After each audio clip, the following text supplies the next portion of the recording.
My name's Olivia Chen. I'm a 35-year-old corporate lawyer, happily married to Mark, with a 5-year-old daughter, Emily. To outsiders, we look like the ideal suburban family. I've put in countless hours balancing my career and family, and I thought I was doing a pretty good job. Mark, my husband, is a successful sales executive. Charming, charismatic, the whole package. We met in college and married soon after graduation. Life seemed perfect at first. But lately, Mark's behavior has changed. He's become subtly controlling, asking where I've been, who I'm talking to. I brushed it off as work stress, but the nagging feeling lingered. Then there are my in-laws, Robert and Linda. They've never approved of me working full-time. Last Thanksgiving, Linda looked at me pointedly and said, "Olivia, don't you think Emily needs her mother at home more?" I nearly choked on my turkey. Emily's doing great, Linda. She's top of her class and loves her after-school activities. I replied, keeping my voice steady. But she pressed on. Well, I just think children need a strong maternal presence. Mark interjected. Mom, we've talked about this. Olivia's career is important to her. I shot him a grateful look, but couldn't help noticing how he phrased it, to her instead of to us. My best friend and colleague Jessica has raised concerns about Mark. Liv, are you sure everything's okay at home? She'd ask, her brows furrowing. I'd usually laugh it off, but sometimes I wondered if she saw something I didn't. My brother, Michael, a detective, isn't a fan of Mark either. At Emily's birthday party last month, I caught him confronting Mark. I got my eye on you, buddy. Olivia might not see it, but I know your type. Mark snapped. Back off, Michael. What happens in my family is none of your business. I broke up the tension, but a chill settled in my stomach. Still, I thought we were making it work. Then, last Friday, Mark dropped a bombshell. Olivia, my parents want to take Emily for the weekend while we're at the conference, he said. I froze. Mark, you know I'm not comfortable leaving Emily with them for that long. He wagged it off. Come on, they're her grandparents. I was exhausted after a grueling work week, and against my better judgment, I agreed. Little did I know that decision would change our lives forever. We returned from the conference early. A panel had been canceled, and I was eager to see Emily. But when we pulled up to the in-laws' house, an eerie quiet hung in the air. Usually Linda had the TV blaring. Hello? Anyone home? I called, stepping inside. Silence. My heart began to race as I searched room by room. Then a faint whimper came from the bathroom. I rushed over, my hands shaking as I turned the doorknob. Nothing could have prepared me for what I saw. Emily sat huddled in the corner, her blue dress stained with blood, trembling. Oh my God, Emily, I cried, rushing to her. Baby, what happened? She just stared at me, wide-eyed and terrified. When I tried to touch her, she flinched, recoiling from me. Emily, sweetie, it's Mommy. You're safe now. Emily, I whispered, trying to soothe her trembling frame. Can you tell me what happened? She mumbled something, her voice barely audible.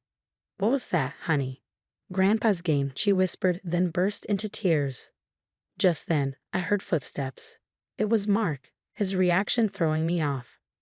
Oh, it's just a nosebleed, he said, too casually, grabbing a washcloth and wiping Emily's face like it was no big deal. Mark, look at her. We need to take her to the hospital. Don't be dramatic, Olivia. Kids get nosebleeds all the time. I was about to argue when Robert and Linda rushed in, feigning surprise. Oh dear, what happened? Linda gasped, her tone barely convincing. That's what I'd like to know, I said, feeling my lawyer instincts kick in. Where were you two? Robert stammered. We just stepped out for some groceries. Both of you? And you left a 5-year-old alone? Mark cut in. Olivia, I'm sure there's a reasonable explanation. Let's not jump to conclusions. I couldn't believe what I was hearing.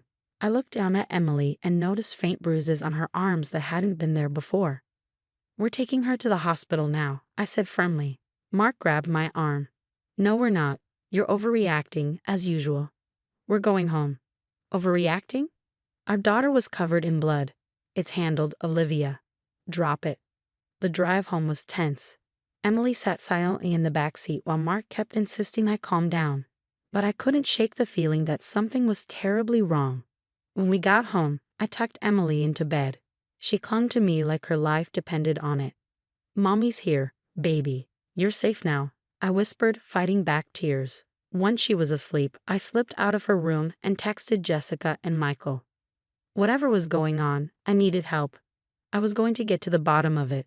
No one messes with my child and gets away with it. The weeks following that nosebleed incident were a nightmare. Emily wasn't sleeping, waking up from horrific nightmares, crying, "No, Grandpa, no." Every time, it shattered me. I started noticing things I'd missed before.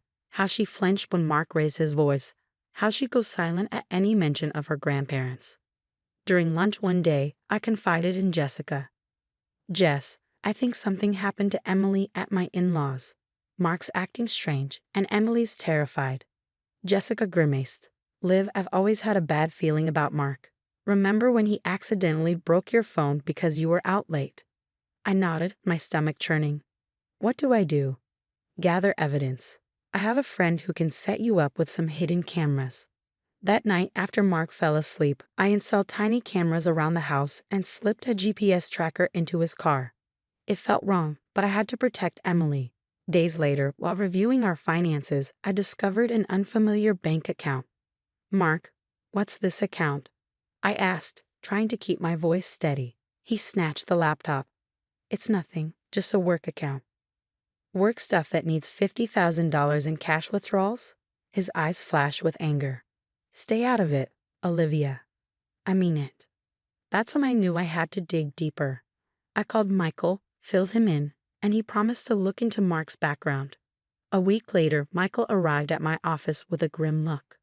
"Olivia, you're not going to like this. Mark has a history of domestic violence complaints. They were mysteriously dropped." I felt like I'd been punched. "There's more, isn't there?" Michael nodded. "Your father-in-law, he's got shady connections. I think they're involved in something illegal." That night, I waited until Mark was in the shower and checked his emails.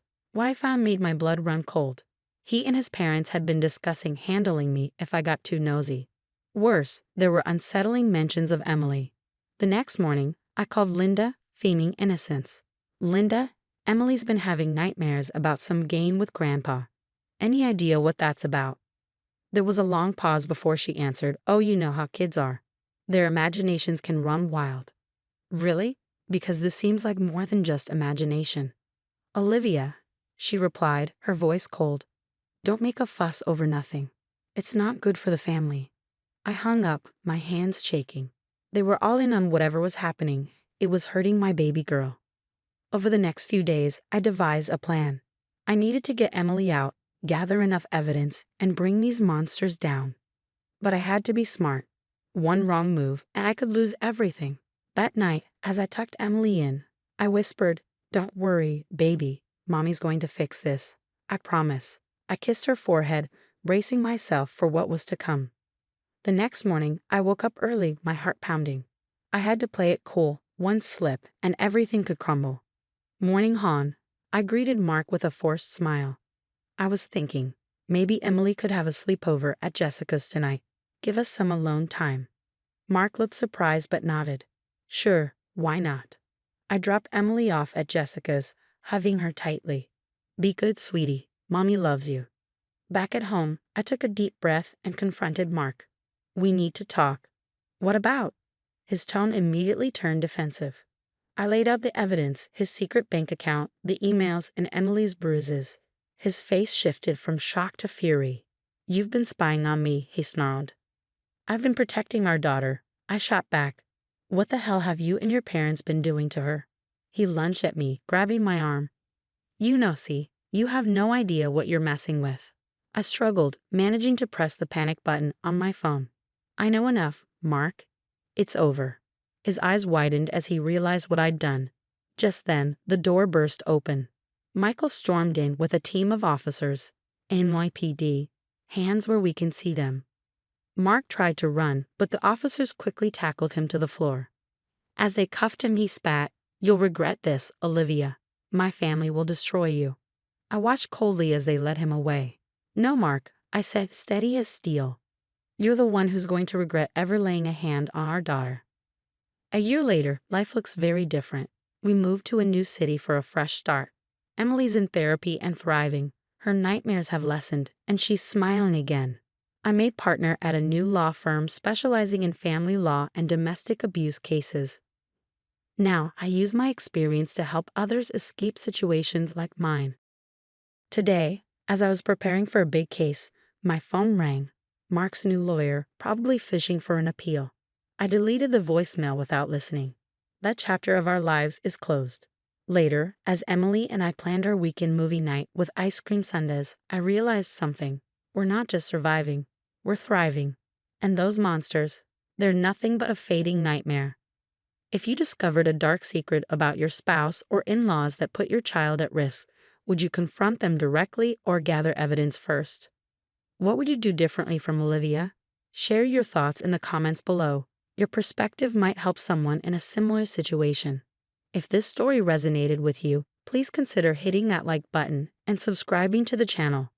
We share stories that shed light on important issues, and your support helps us reach more people who might need to hear them.